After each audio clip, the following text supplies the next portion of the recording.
Hey, this is Johnny from the Hangout Spot, working for the Boxing Voice today, and I am here with former world champion, ProBox TV's very own Chris Algieri. How you doing today, champ? Good. Ready for fight night. Oh, it's going to be a great one tonight, man. You got a great main event. You got Swift Jarrett Hurd against Jeison Rosario.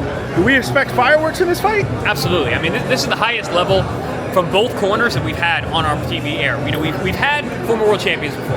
Angelo Leo was a former world champion. We had Sergey Lipinets, a former world champion, but they weren't in with someone of caliber that they were. Now tonight we got two guys who are both undisputed, unified world champions fighting each other. So this is a huge step up for ProBox TV, and I assume we're gonna have fireworks from start to finish. And so this is a big fight too, because the middleweight division, it's kind of starving for that one guy to kind of take it over, right?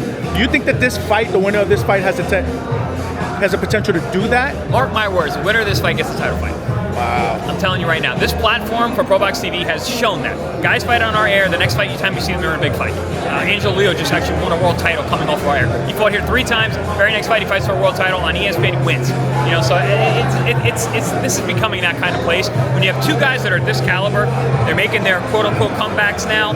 They're in a division that is, like, as you said, somewhat sparse in terms of talent. There's no standout guy just yet.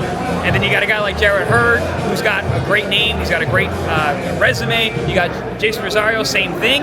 Either one of these guys wins and looks, especially if they look spectacular, I'm going right to a title fight. That's absolutely. And Angelo Leo, like you mentioned, man, knockout of the year candidate.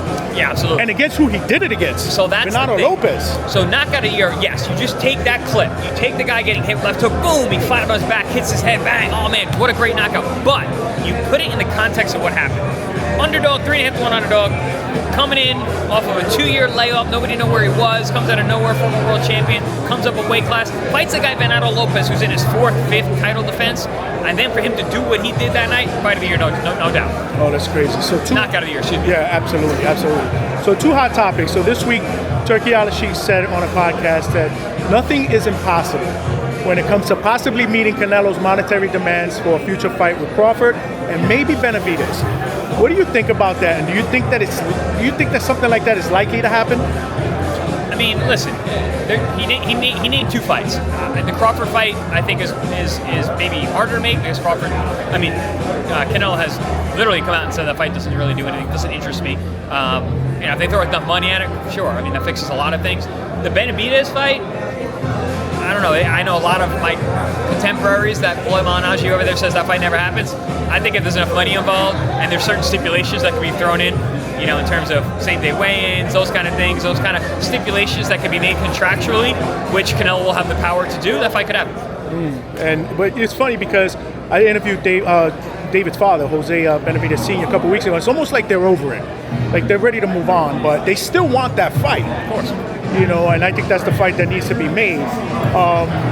Who do you think wins if they do fight between Canelo and Benavidez? I want to touch on that point, though, about they seem like they've moved on. I think they've been moving really smart. I think they've been moving very aggressively. They're moving like a champion. They're moving like a fighter. They're making all the decisions, all the interviews that I've seen. We've interviewed him on our air here on ProBox TV a few times. Everything, he talks the talk, he walks the walk, he wants to fight all the best guys in the world. Obviously, he wants a Canelo fight. He thinks he can win that fight. He thinks he's going to win that fight. In terms of that fight actually happening and how do I see it, I mean, I think the weight is going to matter a lot. Obviously, it's going to have to be at 68. I don't think Canelo going up to 75 would behoove him. And then, like I said, if there's stipulations in terms of how much weight he's allowed to put on, that can really affect the fight. But I know, again, I'm gonna bring my man Paulie because I talk to him every day on ProBox TV on our shows. Make sure you check him out. He thinks that Benavidez steamrolls him. I don't agree with that. I think that we got a fight on our hands, and I think that Benavidez is a spectacular fighter. I'm a huge fan of him and his style, but Canelo's still Canelo, man. And yes, a 33, going on 34-year-old Canelo isn't the same guy he was a few years ago, but even in that Munguia fight, he showed how exceptionally skilled he is at this level. And if you look at it, he is the most experienced fighter in the world today. In terms of how many champions he's fought, just the amount of fights he has, at the level that he's had it at, you know, so that experience goes a long way, and that's something that can't be taught. You got to earn it. So that's a very interesting matchup for me.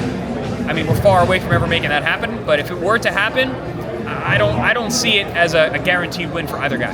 Yeah, no, I get that. I absolutely agree. And one last question, another hot topic, Shakur Stevenson, right? Who's he going to fight? Who's he going to sign with, right? Everybody wants to see him fight Tank, but it just got announced that he's going to be fighting Cordina in the co-main event, I believe, in the Bivol Benavidez, undisputed title fight for Riyadh season. How do you see that fight playing out? I don't think Cordina's on his level at all. No, I think it's a fight. Personally, it doesn't do anything for me, but I think Shakur is just on an absolutely different level. Cordina's coming off a knockout loss in a lower weight class. Shakur is a good-sized 35-pounder, and he's physically strong. He's got amazing judge of distance, one of the best in the world. I mean, and his ability to shut off guys' offense, I don't see how that fight can be competitive. Now, if he does get that Tank fight, how do you see that fight? That's a whole nother story. Now we're talking. Now, like we were talking about it. Oh, people are like, I think Tank's trainers like this is not a 50-50 fight because Tank has that one-punch power.